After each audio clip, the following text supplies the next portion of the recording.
So what's going on guys, Kids here and welcome back to a brand new video. For today I will show you how I got to Paragon level 100 as a free-to-play player in Diablo Immortal. So for new players it might seem easy to level up, but in Diablo Immortal there is a cap that doesn't allow you to get too high of a Paragon level, and if you do, then your XP efficiency goes down. So in today's video I will explain how this system works, then I will show you how can you overcome the experience reduction penalty, and then lastly I will just go over where are the best places to farm fast levels, what are the best activities that you want to do every single day, and much more. So if this sounds interesting to you, then let's get right into it. And then, just before we get into the video, I want to quickly tell you about today's video sponsor, Core. So Core is a gaming metaverse platform where anyone can create, share and play games for free. There are over 50,000 games in different genres like shooters, survivals, RPGs, MMOs and much more. No matter what you like, you will definitely find a game that you enjoy. You can also use the avatar designer to create your character by choosing from hundreds of hairstyles, accessories and outfits. Recently, I've been loving a game called Primal World. This is a beautiful multiplayer RPG game where you can explore the world, fight against the ancients, complete puzzles and quests, and much more. I really like that Primal World is very similar to Diablo Immortal, where you can spend time improving your character and even open loot boxes to find rare items. So, what are you waiting for? Use the links in description to play Primal World by downloading Core for free, and thanks to Core for sponsoring this video. So then moving over to the first part of this video, in which I will explain how this whole Paragon system works and what are some general tips and tricks that you should know. So first things first, after you reach level 60, you will start gaining Paragon levels. So instead of going to level 61 or level 62, you go to Paragon level 1, Paragon level 2 and etc. But unlike with normal leveling, there are caps and limitations to this system. So every 24 hours the server resets and it tells you what is your new server Paragon, and depending on the server Paragon you will get more or less experience if you're above that number. So let me give you an example. Let's say that my server Paragon is level 20, so that means that all players who are below level 20 will be able to gain experience at 100% efficiency. But on the other hand, if you're above the Paragon level 20, then your experience gain will be reduced. So if you're level 23, your efficiency will be around 70% instead of 100. Then if you're level 25, then your experience will be at 50%, and you basically get the idea. For each player and server, the stats are different. So you can check it when you open your inventory and move your cursor over the Paragon level. So overall the system allows newer players to catch up and the hardcore players not be able to get too high of a level by themselves. So that's why getting to level 100 is a very good achievement. I'm personally not the highest Paragon on my server, my friend is level 101 with a lot of better gear. So a lot of tips that I will explain will be from both of our experiences. But then first of all, one of the biggest tips that helped me a lot is to not redeem your battle pass. So when you play the game in the background you slowly gain rewards. You can fill your battle pass and even complete different side quests from which you can get experience. And as I previously explained that if you're above the server Paragon level, your experience efficiency gets reduced. So that's why the longer we save the XP rewards, the more you will get at a higher level. Because for example, when I was level 29, my XP efficiency was about 20%. So that means that for normal player getting 5 levels will take the same time as for me getting only 1. So when you are at this point, you want to redeem all of your battle pass and other rewards. So this way we don't have to wait a whole day for the server Paragon level to change, and we can use the higher level gear right away. So overall my recommendation is to only redeem your battle pass till rank 10, which is the point that you can choose one legendary item for your class, and then from that point save your XP rewards and redeem them only when you're close to reaching thresholds like level 20, 30 and 40 and etc.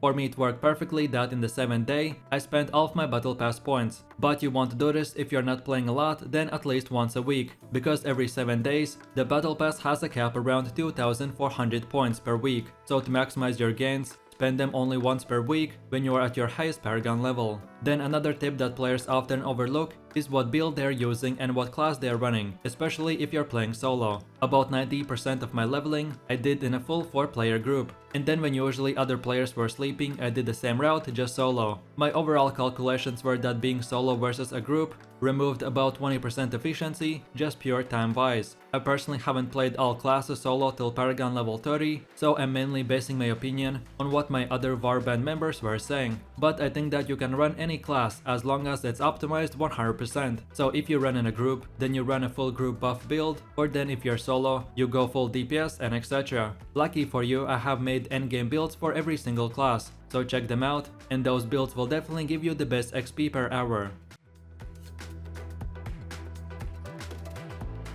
So then moving over to the next part, where I will show you the best endgame activities that you want to do every day to not only maximize your XP but your gear as well, because more gear and resources equal to more power, and more power equals to faster levels. So then first of all, as soon as you log in the game, open the shop menu and claim the free daily reward in the bundle pass section. Then kill one monster and claim your first kill of the day reward, and this should usually take only about 1 minute. Then second of all, kill all the Heliquary bosses. If you kill it for the first time, you will get a new trophy and a combat rating boost. That is very useful. Time to complete this will take about 15 minutes, and you can do this twice per week. Then moving over to the third one, which are the daily activity rewards, and this one is the most important part of your daily routine. It requires that you earn 120 battle pass points before you can receive the reward in the codex. The rewards are 1 charm, 1 scoria and 300 platinum. You can passively complete this task as you work on your other tasks, and this will usually take about 30 to 60 minutes each day. Then moving over to the next one, which is the cycle of Shive activities. Ranking up your faction will give you very powerful rewards. For Shadows, reaching Whisper 4 gives you a huge power boost, and for Immortals, you can get the first pick in the vault to get exclusive triple stat legendaries. So for Immortal, you want to do dailies like Defending the Vault, Kian's Ordeal and Rite of Exile, and then for Shadows, you want to do Contract, Assembly, Raiding Vault and Rite of Exile. Most of these activities are PvE and PvP based, and meant to do with multiple players. I will make soon a video on this topic, but in a short summary, you want to join one of the two factions and complete all of their daily quests. That will in return give you gold, materials, legendary items and much more. So then moving over to the next one, and not all zone events are created equal, but during your daily routine you should stop whatever you're doing to complete 3 of the timed events, which are the PvP arena in the Bilefen, Haunted Carriage in the Ashwood Cemetery, and the Ancient Nightmare in the Mount Zevane every 2 hours. They each drop 6 enchanted dust, with the PvP arena rewarding a guaranteed item if you win.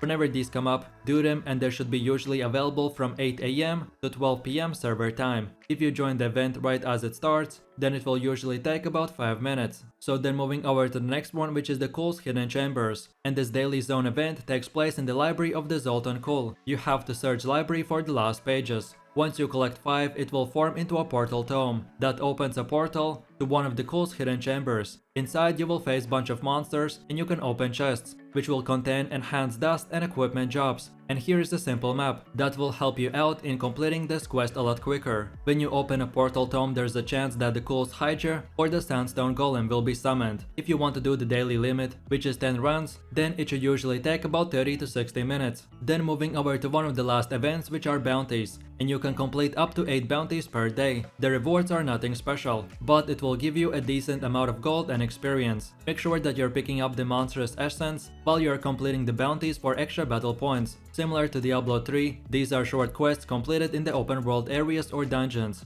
and all daily bounties should usually take about 45 minutes. So then moving over to the dungeons. If you still have time, then it's time to spam dungeons. And this is one of the best ways to level up your Paragon and gain a bunch of materials and set items, which are very important to improve your character. Most players spam dungeons after finishing their bounties and faction events, so team up with other players to get them done faster. Each dungeon should usually take about 5 minutes, so if you have time then run as many as you want, but if not, then you can skip this activity whenever you don't feel like it. So then let's summarize all of this in few seconds. Your daily routine will take around 1.5 to 2 hours each day if you only do PvE, or then 3 hours if you do PvP as well. And then from here, no matter if you have 10 more hours left or whatever number you have, then from this point and onwards till the next day, then you want to go to one of the best farming spots and farm them 24/7.